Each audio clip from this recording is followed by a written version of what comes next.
All right, let's just dive right in. The clock is absolutely ticking towards 2026. And look, if your finances are still running on the same autopilot from a few years ago, you are in for a serious, serious shock. So today, we're going to do a rapid fire explainer on the 10 moves you have to make, like right now, to get yourself ready for what's coming. And this phrase, man, it just nails the feeling, doesn't it?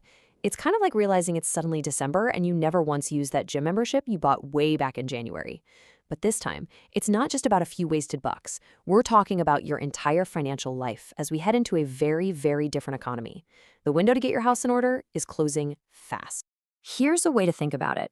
Your current financial habits are like putting a slice of bread in the toaster and then just walking away. If you roll into 2026 with those same YOLO finances, a little bit of wishful thinking, a few crazy bets, you're not just going to be cooked, you're going to be completely charred. The economy that's coming, with all this AI disruption and inflation that just won't quit, it demands a totally different game plan. So, here's our mission today. We're going to tackle this in 4 phases. First up, we'll do a financial declutter to neutralize all the immediate threats. Then, we're going to get to work building your financial fortress. After that, we'll pivot to future-proof your whole strategy. And finally, we'll install a new golden rule that's going to keep you on the right track. Okay, phase 1. Let's get into it. Before you can build anything strong and lasting, you got to clear out all the rubble, right? This is all about finding and, more importantly, eliminating the things that are actively sucking your bank account dry as we speak. So let me ask you something, straight up. Do you actually know where every single dollar is going each month? And I'm talking about those ghost subscriptions. Yeah, the ones you signed up for ages ago and totally forgot about. They are silently haunting your bank account. And honestly, it is time for an exorcism. We are calling this the subscription bloodbath. You know what I mean. That sleep app you downloaded when you were doom scrolling till 3 a.m., that streaming service you only got for that one show. The rule here is simple and it is ruthless. If you have not used it in the last 30 days, it is a financial parasite. Kill it. And this is so critical because let's be real, in the near future, everything is going to be a subscription. You have to get disciplined about this now. Next, debt. In this high-interest rate world we live in, carrying credit card debt isn't just a nuisance, it's a death spiral. So you have to be absolutely ruthless. We're talking about the debt snowball method, but with a flamethrower. List out all your debts, target that smallest one first, and attack it with every spare dollar you can find. Once it's gone, you take that entire payment and you roll it onto the next target. Be relentless. All right, so with those immediate threats out of the way, it's time to fortify your position. This phase is all about building up the defensive walls that are going to protect you from whatever unpredictability the next few years throw at us. Now, this is just, wow, look at this. This is visual proof that you might be getting a terrible, terrible deal if your savings are just sitting in an account at one of the big national banks. You are earning literally nothing. That 0.01% isn't an interest rate, it's an insult. Moving your money to a high-yield savings account, which, by the way, can take you all of 10 minutes online, is the closest thing to free money you are ever going to find. And let's talk about that emergency fund. The old advice of having $1,000 stashed away, it's dangerously out of date. Thanks to inflation, $1,000 just doesn't go very far anymore. Seriously, think of it as showing up to a hurricane with a teeny little cocktail umbrella.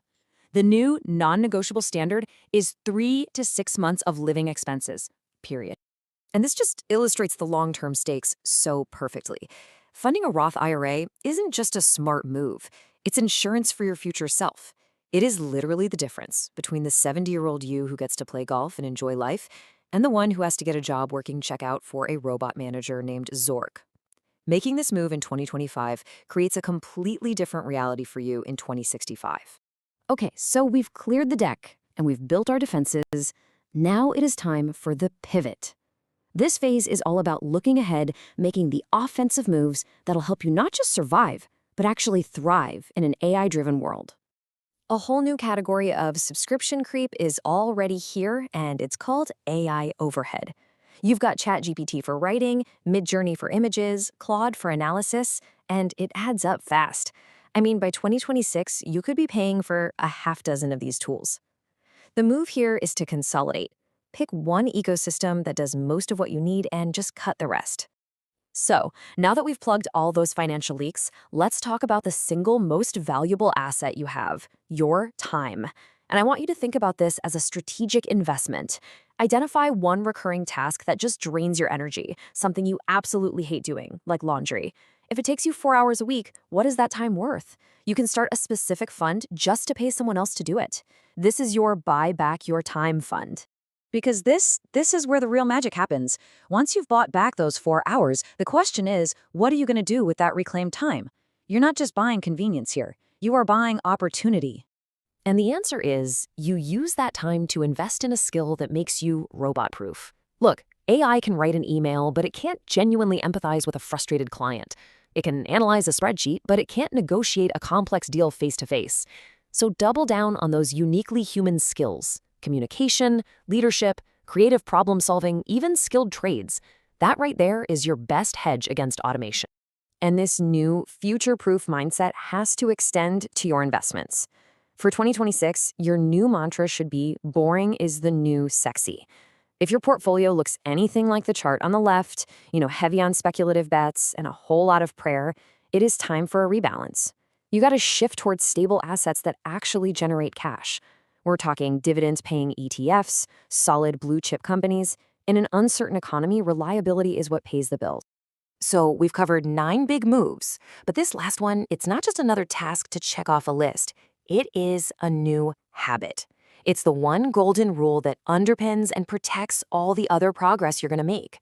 It's called the 24-hour rule, and it is beautifully simple. For any non-essential purchase over a certain amount, let's just say $100, you force yourself to wait a full 24 hours before you buy it.